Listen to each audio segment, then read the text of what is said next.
रक्षाबंधन के पहले आउटसोर्स कर्मचारियों को मिली बहुत बड़ी खुशखबरी। जी हां दोस्तों, वेतन में हो गई है जबरदस्त वृद्धि। आपको बताएंगे 21,000 रुपए से भी ज्यादा प्रतिमाह का आउटसोर्स कर्मियों का वेतन कर दिया गया है और ये वेतन इसी माह अगस्त से लागू किया गया है। जी हां, यानी कि इस माह अगस्त का जब वेतन आएगा तो इनका वेतन जो है वो वेतन बढ़कर आने वाला है। दूसरी बड़ी खबर आपको बताएंगे, संविदा कर्मचारियों के वेतन को लेकर एक सख्त आदेश जारी हुआ है।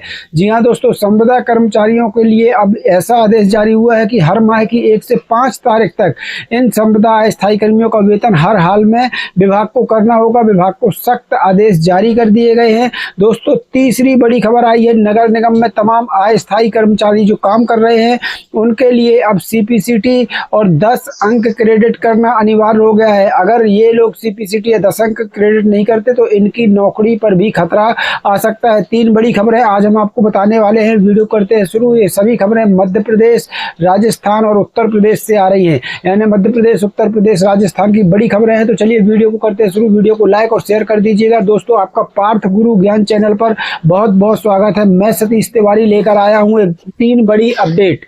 तो साथियों, शुरुआत करेंगे पहली बड़ी खबर से, उत्तर प्रदेश से। जी हां दोस्तों, उत्तर प्रदेश में रक्षाबंधन के पहले आउटसोर्स कर्मचारियों को मिल गई है बड़ी खुशखबरी।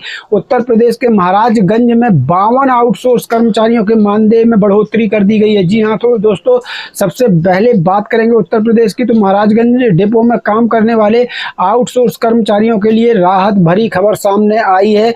खबर के अनुसार परिवहन निगम ने महाराजगंज डिपो के कुल 52 आउटसोर्स कर्मचारियों के मानदेय में 5% की वृद्धि कर दी है। जी हां दोस्तों, जैसा कि हमने इसके पहले भी वीडियो बनाया था, बताया था आपको कि यहां पर आउटसोर्स कर्मचारियों को साल में 2 बार 5-5% वेतन में बढ़ोतरी की जाएगी। तो यहां पर महाराजगंज में इसी माह अगस्त से 5% की बढ़ोतरी करते हुए आउटसोर्स कर्मचारियों के वेतन में वृद्धि कर दी गई है। इन कर्मचारियों की सूची डिपो स्तर से तैयार करके राज्य कार्यालय भेजी गई थी। बताया गया कि शासन से मिले निर्देशों के आधार पर इन कर्मचारियों को बढ़े हुए मानदेय का लाभ दिया जाना है। अब सवाल आता है कि इन 52 कर्मचारियों में कौन कौन शामिल है। साथियों, आपको बता दें कि ये स्क्रीन पर मैंने स्क्रीन कटिंग लगा दी है, यहाँ पर आप जरूर देखते चलिएगा। स्क्रीन में मैं शेयर करता जा रहा हूँ। दोस्तों, आपको बता दें, सूची में मुख्य रूप से tele operator, auditor, programmer, computer तकनीशियन और वर्कशॉप से जुड़े कर्मचारी जो है शामिल है। यानी कि यहाँ पर सिर्फ एक पद के कर्मचारियों की खबर नहीं है, बल्कि अलग अलग तकनीकी और अन्य कार्यों से जुड़े आउटसोर्स कर्मचारियों को इसका लाभ मिलने की बात जो है कही गई है। यहाँ पर मैंने पूरी खबर स्क्रीन पर लगाई हुई है, देखते चलिएगा। मानदेय में कितनी बढ़ोतरी है, तो खबर में कंप्यूटर तकनीशियन का एक उदाहरण भी दिया गया है। इसके अनुसार कंप्यूटर तकनीशियन को पहले जो है दोस्तों 20,655 रुपये मानदेय मिलता था और अब अगस्त से इसको 21,420 रुपये दिए जाने की बात सामने आई है। मतलब वेतन में बढ़ोतरी कर गई है और यहाँ पर वेतन लगभग 765 रुपये प्रतिमाह की बढ़ोतरी जो है कर्मचारी के खाते में की गई है। इसलिए यहाँ एक महत्वपूर्ण और बात का ध्यान रखना जरूरी है कि खबर के अनुसार जो हमने बताया कि 5% वृद्धि का उल्लेख है, जबकि दिए गए 20,655 पहले मिलते थे कर्मचारी को और अब किया गया है 21,420 रुपये के आंकड़ों का अंतर 765 रुपये है। इसलिए वास्तविक भुगतान राशि कर्मचारियों को अपने विभाग डिपो के आधिकारिक भुगतान रिकॉर्ड या फिर आदेश से जरूर मिलान करनी चाहिए।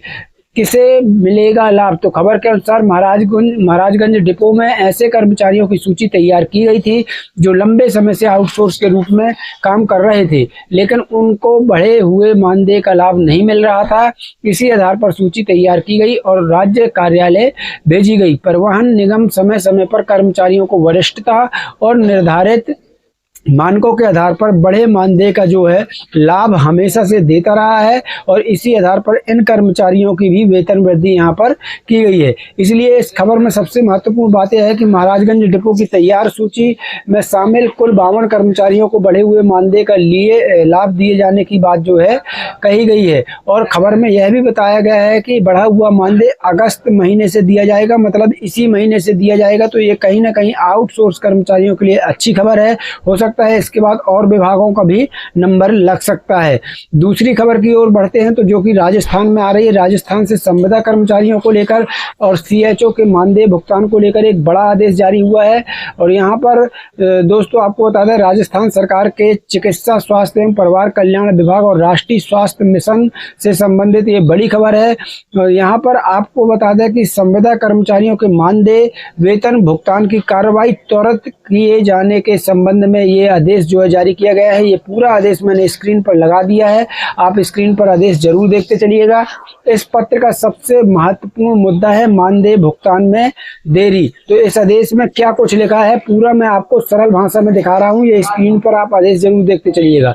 इस आदेश में बताया गया है कि संविदा कर्मियों और सीएचओ के मानदेय या वेतन भुगतान में देरी को लेकर लगातार शिकायतें प्राप्त हो रही थी। इसी समस्या को देखते हुए पहले भी बैठक आयोजित की गई थी और उसके बाद संबंधित एजेंसियों तथा अधिकारियों को आवश्यक दिशा निर्देश दिए गए थे। अब दोबारा निर्देश जारी करते हुए कहा गया है कि संविदा कर्मचारियों और सीएचओ के मानदेय वेतन के भुगतान की प्रक्रिया को प्राथमिकता के आधार पर पूरा कराया जाए। तो यहाँ पर ये बहुत महत्वपूर्ण आदेश है जो संविदा कर्मचारियों के मानदेय और भुगतान को लेकर ये जारी किया गया है। अब बता रहा हूं कि सरकारी पत्र में निर्देश दिया गया है कि संबंधित कर्मचारियों के मानदेय भुगतान के बिल प्रत्येक माह की 1 से 5 तारीख के बीच प्राथमिकता के आधार पर तैयार करके एसएनए स्पार्श पर अपलोड किए जाएं और भुगतान के लिए भेजे जाएं। इसका उद्देश्य साफ है, मानदेय भुगतान की प्रक्रिया में अनावश्यक देरी न हो और कर्मचारियों को उस समय पर उसका भुगतान हो सके। देरी होने पर जिम्मेदारी भी तय होगी। तो साथियों ये बहुत बड़ा आदेश है जो आदेश मैं आपको दिखा रहा हूँ, ये स्क्रीन पर भी आप देख पा रहे हैं। संविदा कर्मचारी मानदेय और वेतन को लेकर काफ़ी परेशान रहते थे, इसलिए विभाग को ऐसे आदेश जो है वो जारी करने पड़ रहे हैं। इस आदेश की सबसे महत्वपूर्ण बातों में से एक यह है कि अगर लापरवाही की वजह से वेतन या मानदेय भुगतान में देरी होती है तो संबंधित अधिकारियों की जिम्मेदारी भी तय की जाएगी। ये सब कुछ इस आदेश में दिया गया है, यानी कि कर्मचारियों के मानदेय में देरी केवल सामान्य प्रक्रिया मानकर छोड़ने के बजाय संबंधित स्तर पर जवाबदेही तय करने की बात जो है कही गई है। यह आदेश उन संविदा कर्मचारी और सीएचओ के लिए महत्वपूर्ण है जिन्हें अक्सर मानदेय भुगतान में देरी की समस्या का सामना जो है वो करना पड़ता है।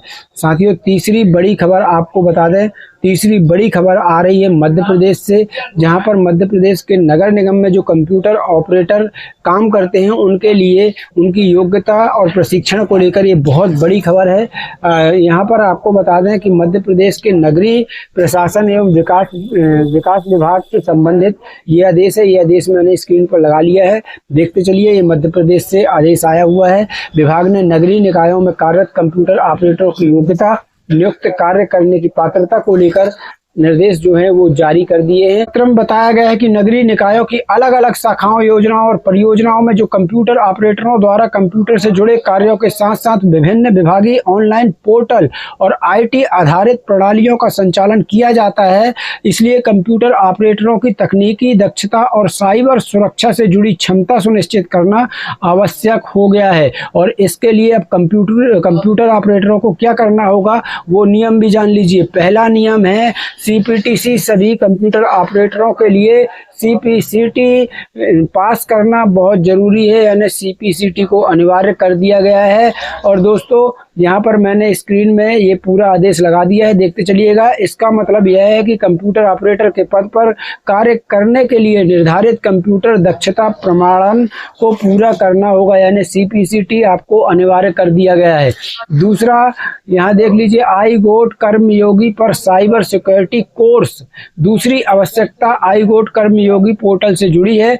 निर्देश के अनुसार कंप्यूटर ऑपरेटरों को साइबर सिक्योरिटी से संबंधित कम से कम 10 सर्टिफिकेट कोर्स पूरे करने होंगे, यानी 10 सर्टिफिकेट कोर्स भी आपको पूरे करने पड़ेंगे। यानी कि सिर्फ कंप्यूटर चलाना ही पर्याप्त नहीं होगा, बल्कि साइबर सुरक्षा से संबंधित प्रशिक्षण भी आपका जरूरी हो गया है।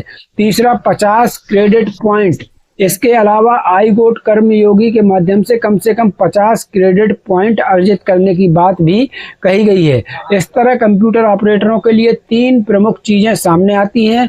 पहला, कंप्यूटर ऑपरेटरों के लिए CPCT पास करना बहुत जरूरी है। दूसरा, साइबर सिक्योरिटी के कम से कम 10 सर्टिफिकेट कोर्स पूरे करना पड़ेगा। तीसरा, आपको iGOT कर्मयोगी के माध्यम से कम 50 क्रेडिट पॉइंट हासिल करने ही होंगे। इसके लिए समय सीमा दी गई है, 30 दिन की समय सीमा।